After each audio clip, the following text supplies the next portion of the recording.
Hello students, welcome back to second part of sixth session on working capital management. In this session also we are concentrating on calculation of working capital requirement under components of working capital method. Let me concentrate on the problem. The problem says that we are supposed to calculate working capital requirement of a manufacturing concern from the information given with regard to 2020. So what is given? You just look at the first three sentences. There are three types of sales. Three types of sales means for three different people they sold different amount of goods. Direct sales to manufacturer they sold 45 lakh, sales to dealers total sales was 18 lakh, and local supply to consumers 9 lakh. So we know that we are considering credit sales, cost of credit sales as a base while calculating debtor inventory. That's why we should take care of this.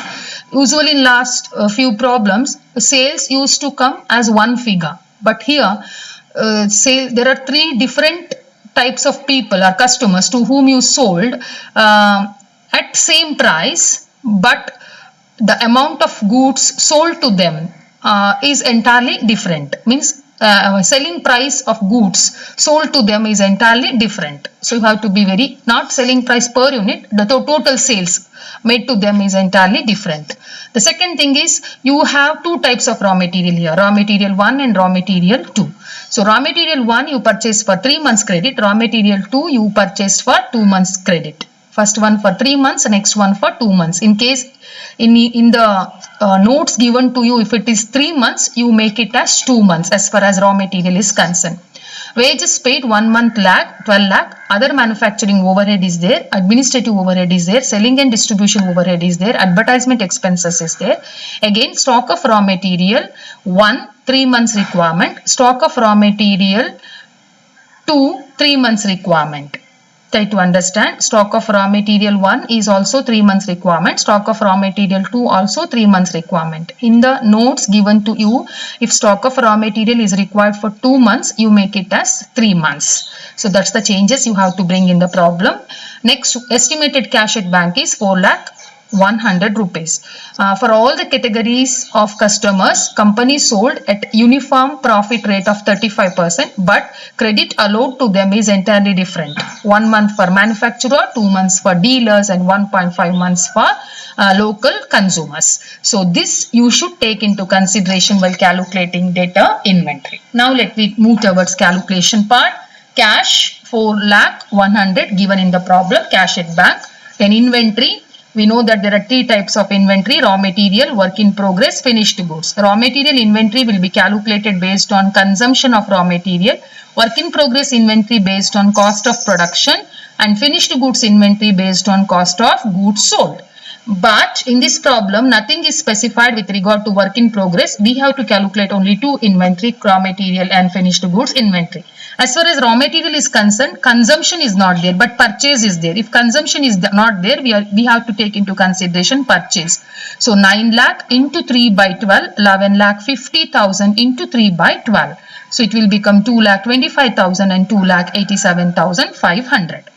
Then as work in progress inventory is not there, we should move towards finished goods inventory. To calculate finished goods inventory, we should take into consideration cost of goods sold.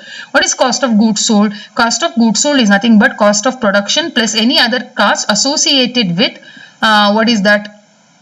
making goods ready for sale. Here cost of production involves raw material cost, wages and manufacturing expenses. So plus additional expenses is administrative overhead. Sum of this is cost of goods sold. Except advertisement and selling expenses, you should take into consideration raw material, wages, manufacturing and administrative overhead.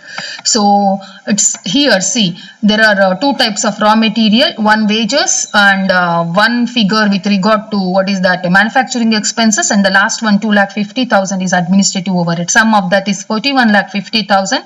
So 3 months into, because finished goods will be inventory requirement is 3 months. So into 3 by 12, 10,37,500. Then data.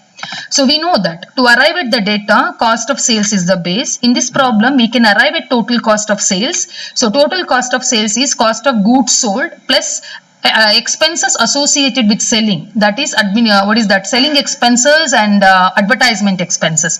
But in this problem we cannot take that total cost of sales as a base, because we have not sold to only one type of or one category of customer. We have sold to 3 different types of customers, and we allowed 3 different time period, credit period also.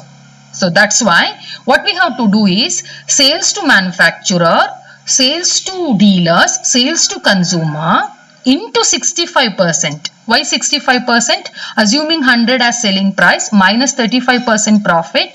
So 35% of 100 is 35 rupees. You'll arrive at cost of sales. We know the formula. Sales minus net profit is nothing but what is that? Cost of sales. So that's why 100 minus 35 is cost of sales. So 45 lakh into 65 by 100, 18 lakh into 65 by 100, 9 lakh into 65 by 100. You will arrive at cost of sales with regard to sales to manufacturer, sales to dealer, and sales to consumer. Should be multiplied with number of months allowed to them.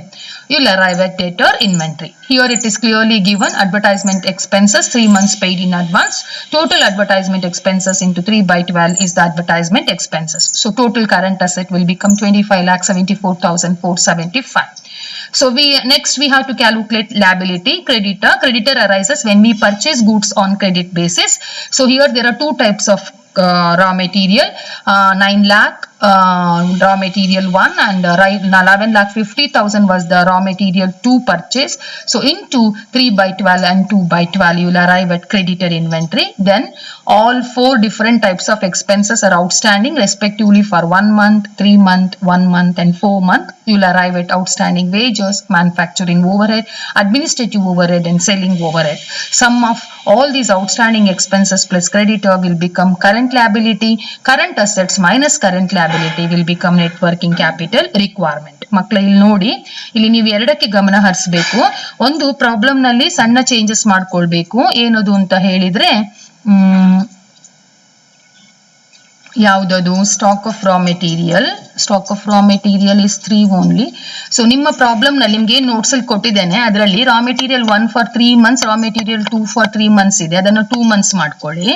ಹಾಗೆ stock of raw material 1 3 months, stock of raw material 2 months ಇದೆ, ಅದನ್ನ 3 months ಮಾಡ್ಕೊಳ್ಳಿ. ಅಷ್ಟು changes ಮಾಡಿಕೊಂಡು ಈ ವಿಡಿಯೋವನ್ನು ನೋಡಿ. So ಇಲ್ಲಿ ನಮ್ಗೆ ಎಲ್ಲವೂ ಕ್ಲಿಯರ್ ಇದೆ. ಕ್ಯಾಶ್ ಇದೆ, ಆ ನಂತರ ವಾಟ್ ಇಸ್ ದಟ್, ಇನ್ವೆಂಟ್ರಿ ಹೇಗೆ ಕ್ಯಾಲ್ಕುಲೇಟ್ ಮಾಡೋದು ಅಂತ. ಇಲ್ಲಿ ಇನ್ವೆಂಟ್ರಿ ಮಾಡುವಾಗ 2 ಇನ್ವೆಂಟ್ರಿಯನ್ನು ತಗೊಳ್ಬೇಕು. Raw material inventory 1, raw material inventory 2. Particularly raw material inventory. Problem ನಲ್ಲಿ ವರ್ಕ್ ಇನ್ ಪ್ರೋಗ್ರೆಸ್ ಇನ್ವೆಂಟ್ರಿ ಬಗ್ಗೆ ಏನು ಮಾತಾಡಿಲ್ಲ.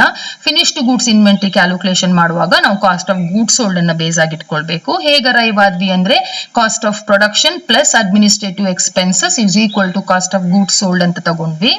ಆ ನಂತರ ನಾವು ಟೋಟಲ್ ಕರೆಂಟ್ ಅಸೆಟ್ ಕ್ಯಾಲ್ಕುಲೇಟ್ ಮಾಡಿದ್ವಿ. ಸರಿ, ಆ ನಂತರ ನಾವು ಡೆಟರ್ಸ್ ಕ್ಯಾಲ್ಕುಲೇಷನ್ ಗೆ ಹೋದ್ವಿ. ಡೆಟರ್ಸ್ ಕ್ಯಾಲ್ಕುಲೇಷನ್ ಮಾಡುವಾಗ ಬಹಳ ಜಾಗ್ರತೆ ಆಗ್ಬೇಕು. ಯಾಕಂದ್ರೆ ನಮ್ಗೆ ಇಲ್ಲಿ total cost of sales calculation ಮಾಡ್ಲಿಕ್ಕೆ ಆಗುತ್ತೆ. ಹೇಗೆ? Cost of goods sold plus advertisement expenses plus selling and distribution expenses ಹಾಕಿದ್ರೆ ಟೋಟಲ್ ಕಾಸ್ಟ್ ಆಫ್ ಸೇಲ್ಸ್ ಬರ್ತದೆ. ಆದ್ರೆ ಅದನ್ನ ನಾವು ತಗೊಳಕ್ ಆಗಲ್ಲ. Actually that is the base for calculation of debtor inventory. ಅದನ್ನ ಇಲ್ಲಿ ತಗೊಳಕ್ ಆಗಲ್ಲ. ಯಾಕೆ ಹೇಳಿ? There are 3 different types of data. ಯಾರೆಲ್ಲ? Manufacturer to whom we sold the product, dealers to whom we sold the product and direct local sub consumers to whom we sold the product. ಹಾಗಾಗಿ 3 different types of customers ಗೆ ನಾವು sale ಮಾಡಿದ್ದೇವೆ. ಆದ್ರಿಂದ ಆ total cost of sales ಅನ್ನು ತಗೊಳಕ್ಕಾಗಲ್ಲ. ಹಾಗಾದ್ರೆ ಹೇಗೆ cost of sales arrive ಆಗೋದು? ಅವ್ರು 3 ಜನಕ್ಕೆ ಮಾಡಿರುವ ಸೇಲ್ಸ್ ಗೊತ್ತುಂಟು. Sales minus profit. Sales selling price ಅನ್ನು 100 ಅಂತ ಪರ್ ಯೂನಿಟ್ ತಗೊಂಡ್ರೆ 35% ಆಫ್ 100 ಅಂದ್ರೆ 35 rupees. 100 minus 35 is 65. ಸೊ 45 ಲ್ಯಾಕಿನ 65%, 18 ಲ್ಯಾಕಿನ 65%, 9 ಲ್ಯಾಕಿನ 65% ಮಾಡಿದಾಗ ಕಾಸ್ಟ್ ಆಫ್ ಸೇಲ್ಸ್ ನಮ್ಗೆ ಸಿಗ್ತದೆ, 3 ಜನರಿಗೆ ಸಿಗ್ತದೆ. ಇಂಟು ಎಷ್ಟೆಷ್ಟು ಮಂತ್ಸ್ ಅವರಿಗೆ ಕ್ರೆಡಿಟ್ ಪೀರಿಯಡ್ ಕೊಟ್ಟಿದ್ದೇವೆ.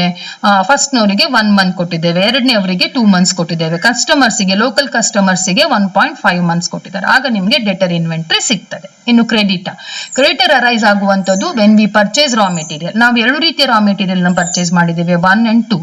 So 9 lakh into 3 by 12 and 11 lakh 50,000 into 9 lakh into 3/12, 11,50,000 into 2/12. ಸರಿ. ಆ ನಂತರ 4 ರೀತಿಯ ಎಕ್ಸ್ಪೆನ್ಸಸ್ ಔಟ್ಸ್ಟ್ಯಾಂಡಿಂಗ್ ಉಂಟು. ಆ ಟೋಟಲ್ ಎಕ್ಸ್ಪೆನ್ಸಸ್ ಇಂಟು ಎಷ್ಟು ಮಂತ್ಸ್ ಔಟ್ಸ್ಟ್ಯಾಂಡಿಂಗ್ ಅಂತ ಮಲ್ಟಿಪ್ಲೈ ಮಾಡಿ 12 ಇಂದ ಡಿವೈಡ್ ಮಾಡಿದ್ರೆ ನಿಮ್ಗೆ ಆನ್ಸರ್ ಬರ್ತದೆ. ಆಗ ನಿಮ್ಗೆ ಟೋಟಲ್ ಕರೆಂಟ್ ಲ್ಯಾಬಿಲಿಟಿ ಬರ್ತದೆ. So total current assets minus current liability ಅಂತ ಹೇಳಿದ್ರೆ net working capital requirement. So ಇಲ್ಲಿ ನಾವು ತುಂಬಾ ಕಲ್ತಿದ್ದೇವೆ ಈ ಇದರಲ್ಲಿ, ಯಾವ್ದ್ರಲ್ಲಿ, ಈ ಪ್ರಾಬ್ಲಮ್ ನಲ್ಲಿ. ಟೋಟಲಿ ನಾವೀಗ 4 ಪ್ರಾಬ್ಲಮ್ಸ್ ಗಳಿಗೆ ಸೊಲ್ಯೂಷನ್ ಅನ್ನ ಕಲ್ತ್ಕೊಂಡ್ವಿ. ನೆಕ್ಸ್ಟ್ ಕ್ಲಾಸ್ ಇಂದ ನಾನು 2ನೇ ಮೆಥಡ್ ಅಲ್ಲ, ಯಾವುದು ಪರ್ಸೆಂಟೇಜ್ ಆಫ್ ಸೇಲ್ಸ್ ಮೆಥಡಿಗೆ ಹೋಗುದಿಲ್ಲ, 3ನೇ ಮೆಥಡಿಗೆ ಹೋಗ್ತೇನೆ. ಅದು operating cycle method of arriving at what is that working capital requirement of an organisation. So that we will see particularly in next class. So till that, take care. Thank you.